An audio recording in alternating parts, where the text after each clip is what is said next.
Yop tout le monde, c'est Aurel. Aujourd'hui on se retrouve pour la review de l'épisode 2 de Tokyo Ghoul Re. Avant de démarrer la review, je tiens à vous remercier, il y a eu pas mal de gens qui ont regardé, il y a eu pas mal de commentaires par rapport à la première review, notamment beaucoup de gens qui comprenaient pas trop, qui se demandaient carrément si c'était la vraie suite de Tokyo Ghoul, les deux saisons animées qui étaient déjà sorties. Pour ceux qui se demandent un petit peu où est passé Kaneki et tout, je vous invite à lire la fin du manga Tokyo Ghoul. Parce qu'effectivement, Tokyo Ghoul Re c'est la suite, mais il nous manque une partie à la fin de la saison 2 au niveau de l'animé, donc c'est pour ça que je vous invite à aller lire au moins la fin du manga. Alors c'est pas très long et tout, mais ça aide un petit peu mieux à comprendre le truc, parce que là, ils ont nous donné des infos, alors que, enfin dans cet épisode-ci notamment, on a eu pas mal d'explications, alors qu'à la fin de la saison 2 de l'animé, eh bien, on était un petit peu en mode, enfin voilà, il y a Kaneki qui arrivait en face d'Arima et puis c'est tout, on s'était lâché là. Donc, voilà, pour ceux qui se posent vraiment des questions, allez voir la fin du manga. Alors je ne sais pas si à un moment donné ils referont un flashback où ils expliqueront un petit peu tout ça dans Tokyo Ghoul Re. J'espère que oui, parce qu'il y en a qui vont pas prendre la peine d'aller voir le manga, donc ça sera un petit peu bête que les gens ne regardent pas la suite parce qu'ils ont regardé que l'animé et du coup ne comprennent pas. Mais voilà, pour ceux qui se demandent où est passé Kaneki. Bon, maintenant, on va passer à la review de l'épisode. Je vais peut-être spoil, donc regardez l'épisode avant. Je vais peut-être spoil aussi ce qui se passe à la fin du manga du coup. C'est pour ça que j'ai dit ça juste avant d'aller le lire, donc n'hésitez pas à aller le lire. Du coup, épisode qui était très intéressant, très bon, j'ai kiffé et j'ai eu mes petits frissons à la fin pour vous dire, donc voilà, avec la petite scène de fin j'ai eu les petits frissons, je vais pas vous le cacher. Donc la dernière fois on s'était laissé avec Ace, hein, qui est le nouveau, le personnage que l'on suit dans Tokyo Ghoul Re, qui était contre le serpent, parce qu'ils enquêtaient sur Torso, enfin un mec qui aime bien bouffer le corps des femmes, je sais plus ce qu'il bouffe exactement comme partie, mais je crois que c'était le torse, si je me trompe pas, mais voilà. Et donc, l'équipe des Kinks que l'on suivait était tombée contre le serpent, qui est une goule masquée. Et ils avaient un petit peu du mal. Donc c'est là que Ace arrivait justement pour aider un petit peu son escouade, ou son groupe plutôt, on va plutôt dire ça comme ça, c'est un petit peu mieux. Son groupe. Et donc là, on avait le combat qui allait vraiment commencer entre les deux. Et à la fin justement du dernier épisode, on avait une petite vision de l'esprit de Ace justement, où on voyait Kaneki qui était derrière et qui disait accepte-moi, sans moi tu peux pas aider tes amis et tout ça. D'ailleurs j'avais fait le rapprochement avec la scène justement, un petit peu ça ressemblait vachement aux scènes où il y avait Lise, hein, dans la première saison. Je sais pas s'il y avait une scène comme ça dans la saison 2, je crois pas. Donc ça ressemblait vachement à ces scènes là. Et effectivement, c'est un petit peu pareil. Dans ces scènes-là, c'est toujours le côté ghoul qui parle à la personne et qui dit accepte-moi, comme ça tu deviens plus fort. Enfin, c'est un peu ça, grosso modo, le truc. Donc, on a le combat qui continue. Du coup, Ace, justement, se laisse un petit peu faire et débloque un petit peu ses pouvoirs de ghoul. Ça se voit qu'au début, il les contrôle quand même pas mal. Enfin, il devient pas complètement fou. Et petit à petit dans le combat, quand il voit que effectivement le mec en face est vraiment plus fort, il va commencer à se laisser contrôler de plus en plus par son côté ghoul justement, jusqu'à devenir a priori incontrôlable. Je dis a priori parce que j'ai trouvé que c'était pas il n'était pas si incontrôlable que ça en soi. Pourtant, ils l'ont qualifié d'incontrôlable plus tard dans l'épisode, mais pour moi, il était encore, enfin voilà, il arrivait à se contrôler un minimum, quoi. On va dire, il allait pas blesser tout le monde. Enfin, j'avais pas l'impression. Donc au final, il arrive justement à battre le serpent. Le masque du serpent tombe, et là, qui est-ce qu'on voit? Alors je me doutais que ça allait être quelqu'un qu'on connaissait, qu'on allait voir, mais je savais pas qui. Et là donc c'est Nishiki qu'on voit, un Nishiki qu'on avait déjà vu dans les deux premières saisons de Tokyo Ghoul, qui faisait partie du groupe d'amis. Il n'était pas vraiment ami au début, mais après je pense qu'on peut le dire, c'est devenu un ami de Kaneki du coup. Et là notamment, eh bien, quand Ace voit ça, il devient complètement fou. Il y a son côté ghoul justement qui réagit au fait de voir Nishiki, et Nishiki justement dit la petite phrase t'as pas changé, t'es toujours comme avant. enfin comme t'étais devenu, c'est un truc comme ça, Kaneki. Donc justement là on comprend que Ace effectivement est Kaneki. Donc voilà, pour ceux qui se posent la question, où est Kaneki? Ben en fait vous l'aviez devant vos yeux depuis le début, enfin quoique, pas à 100%, on va dire ça comme ça plutôt. Et du coup donc le CCG arrive parce qu'ils comprennent bien que Ace est devenu incontrôlable, donc ils décident de... Bon, il lui tire dessus avec une balle, je sais pas si c'était une vraie balle ou c'était juste peut-être une flèche pour l'endormir ou quelque chose comme ça. Mais en tout cas, il tire dessus donc. Le CCG est en tout cas au courant que Ace c'est Kaneki, une ancienne ghoul, enfin demi-ghoul, justement. Et on apprend dans l'épisode que, enfin, des choses qui sont pas mal importantes, c'est que les Kinks qui sont dans son groupe notamment ont été... Enfin... c'est, on va dire, justement Kaneki qui a inspiré le CCG pour créer des Kinks, donc qui ont aussi des pouvoirs de ghoul. Donc c'est-à-dire qu'ils ont implanté aussi des morceaux de ghoul dans leur corps. Alors on apprend quelque chose de plutôt important dans l'épisode par rapport à cela, c'est que ils peuvent décider d'activer complètement les pouvoirs de ghoul ou pas. Donc c'est-à-dire que on a Yuri par exemple qui va voir le médecin qu'on avait déjà vu dans le premier épisode, là, le docteur médecin scientifique, ça doit être un petit peu des deux. On a Yuri justement qui va le voir parce qu'il veut devenir plus fort vu ce qui s'est passé. Et on apprend du coup qu'il y a plusieurs niveaux à leur pouvoir, donc il y en a 5 en tout, et notamment là, Yuri il est au niveau 2, donc ce qui lui donne 40% des pouvoirs de ghoul. Enfin, il peut utiliser 40% de ses pouvoirs de ghoul, donc je pense que c'est assez important de retenir ça. Et s'ils ne mettent pas les 100%, c'est certainement pour éviter que les personnes deviennent incontrôlables, justement, parce qu'à mon avis, une fois à 100%, ils auront peut-être quelque chose un petit peu comme Kaneki ou autre qui se passe, et du coup, le côté ghoul va peut-être prendre un petit peu le dessus.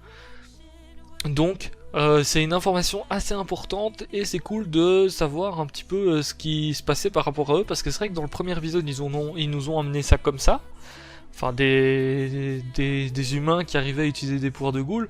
On se doutait que c'était quelque chose qui s'était passé un petit peu comme quand Kaneki s'était fait opérer au final, mais on savait pas non plus tout à 100%. Donc voilà, ici, ça, en fait ils sont un petit peu comme au final Kaneki, sauf que ils ont plusieurs niveaux de pouvoir, et ici, bah, ils ont 40%. Alors je sais pas si les autres sont aussi au niveau 2 et du coup ont 40% de leur pouvoir. Je pense pas, parce que je doute qu'ils soient tous du même niveau dans le groupe, donc à voir un petit peu ce qu'ils vont dire, enfin s'ils vont le dire à un moment donné ou à un autre. Et apparemment, il faut passer par un scientifique ou une opération en tout cas pour passer au niveau suivant.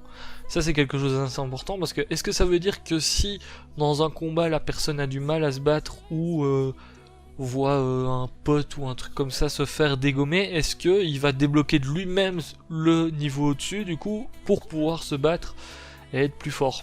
Ça reste à voir, donc ça on verra bien dans les prochains épisodes.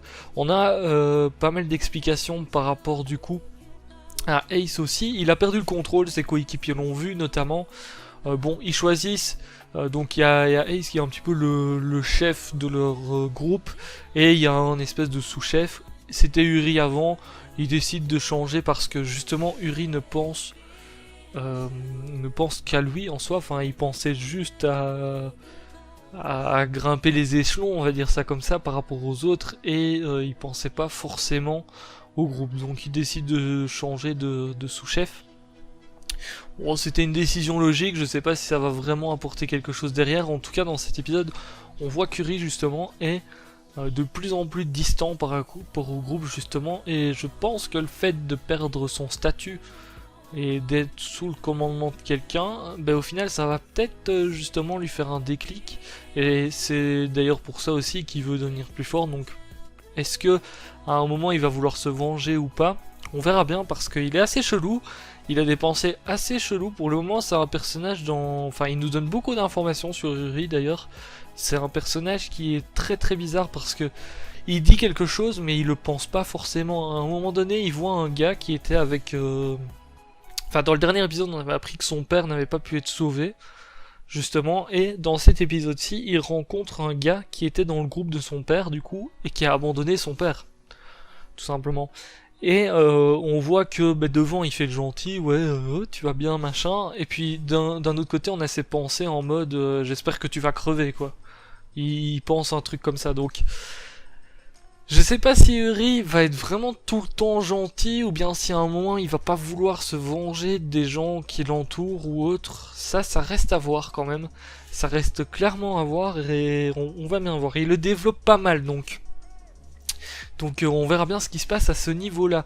Alors aussi, on a un petit entraînement à un moment, un petit entraînement tout à fait basique entre justement Ace et Arima. Et c'est là que c'est très intéressant ce qui se passe parce que on apprend notamment que Ace, on a la confirmation que c'était Kaneki avant, notamment, et il dit j'ai oublié les 20 premières années de ma vie. Donc à partir de ce moment-là, on sait qu'aussi il a perdu la mémoire, tout simplement. Et c'est d'ailleurs pour ça qu'il avait réagi en mode oh, Nishiki, c'est toi. Enfin, quand il avait vu Nishiki derrière le masque du serpent. Mais c'est à ce moment-là que son côté ghoul, apparemment, on se souvient un petit peu de ce qui se passe. Je pense que c'est ça en fait le truc. C'est son côté ghoul qui se souvient de tout ce qui se passait avant. Et donc on a un petit entraînement justement avec Arima. Arima justement avait expliqué ce qui était son groupe, donc les Kinks, etc. etc. D'ailleurs, c'est un petit peu chelou parce que y a un petit peu certaines personnes qui se posent des questions. Pourquoi est-ce qu'on a fait un groupe de Kinks qui est justement avec une goule au-dessus, enfin comme chef. C'est vrai que c'est quelque chose d'assez chelou parce que d'où des humains se servent du coup d'une goule, même s'ils ont fait perdre la mémoire à quelqu'un. Enfin que la personne a perdu la mémoire, qui nous dit qu'à un moment, boum, elle va pas récupérer la mémoire et du coup vouloir se venger ou des trucs comme ça, enfin... c'est très très chelou cette utilisation justement qu'ils ont de Kaneki pour le coup. Je vais continuer à l'appeler Ace, hein, mais voilà, parce que pour le moment il appelle toujours Ace, on verra si après il reprend effectivement son ancien nom à un moment ou l'autre, on verra bien. Donc on a une petite explication par rapport à ça, et c'est là que l'épisode est très intéressant, parce que tout ce qu'on se posait comme question, si vous avez regardé ce deuxième épisode, et du coup vous avez peut-être lu la fin du manga, c'est pour ça que je vous l'ai conseillé, vous avez à peu près tout compris de ce qui se passait en fait. Voilà, il y a quasiment toutes les questions qu'on se posait qui ont été levées, en tout cas par rapport à Ace et Kaneki du coup. Donc... impatient de voir la suite, et donc à la fin de l'épisode justement on voit qu'il se balade un petit peu dans la rue et il s'arrête à un certain café. Il est là en mode oh ça sent bon ici, et si on s'arrêtait pour boire un café, et puis là on voit que c'est tout simplement l'antique effectivement, même si il a perdu la mémoire, et il sait bien il y a encore des choses qui vont lui revenir petit à petit. Déjà il avait reconnu Nishiki, ici on va dire que l'odeur du café et de l'antique lui est familier. Donc, il peut récupérer, je pense, assez rapidement sa mémoire. Et c'est là qu'on va voir peut-être qu'il va décider de rester avec le CCG, mais être infiltré ou des choses comme ça. Donc, il rentre dans l'antique, il demande un café. Bon, là, il est encore en mode les odeurs ici, je sens que ça va être du bon café, machin. Et puis, évidemment, qui est-ce qui vient le servir justement? Et bien c'est Toka qui arrive pour le servir, et c'est là que j'ai eu mes petits frissons, parce que en fait on voit Ace qui est là, il a une larme, il a un de ses yeux qui pleure, et puis là t'es en mode ah ok, il revoit un petit peu la personne qui comptait le plus à ses yeux avant que effectivement il perde la mémoire. Donc ça se voit qu'il y a une partie de lui qui reconnaît quand même, et à la fin de l'épisode donc il lâche la petite phrase, je ne sais pas pourquoi, mais la femme qui souriait devant moi en parlant de Toka du coup était la plus jolie ou quelque chose comme ça, et du coup moi j'ai eu les petits frissons parce que les revoir l'un devant l'autre, alors sachant que lui a tout oublié et tout ça, et puis sa petite larme et tout. D'ailleurs au niveau de l'ambiance et des OST, j'ai trouvé l'épisode très bien. Du début à la fin, les OST étaient vraiment cool. Et l'ambiance dans des moments comme ça est vraiment là pour te faire avoir le frisson. Tout simplement. Donc voilà, c'est sûrement de là que m'est venu le petit frisson. Je sais pas ce que vous en avez pensé, n'hésitez pas à dire dans les commentaires ce que vous avez pensé un peu de cet épisode. Mais il était très très bon. Je vous invite encore une fois à lire le manga. Alors si vous avez peut-être lu les derniers chapitres du manga Tokyo Ghoul, n'hésitez pas quand même à lire les autres, tomes, parce que il y a des choses qui changent aussi en plein milieu de la saison 2. Et du coup, ça peut vous aider un petit peu à pas être perdu sur peut-être des éléments qui vont venir par la suite. Pour le moment, lire les derniers chapitres suffit. Mais je sais pas, peut-être qu'à un moment ils vont effectivement nous faire rappeler quelque chose qu'on est censé avoir vu mais qu'on n'a pas vu ou autre. Et d'ailleurs on a vu que Aogiri recherchait encore des membres, donc on va bientôt les revoir, j'ai envie de dire, sur le devant de la scène. Bon, j'ai grave envie de voir, enfin d'être à la semaine prochaine et de voir justement ce qu'ils vont faire par rapport à ce qui se passe dans le café. En tout cas, j'espère que cette petite review vous aura plu. N'hésitez pas à lâcher le petit pouce bleu si c'était le cas. Et bah, je vous dis à très très bientôt pour la suite du coup des reviews sur Tokyo Ghoul Re. Enfin, un mardi prochain pour la suite des reviews. Allez, ciao, bye bye.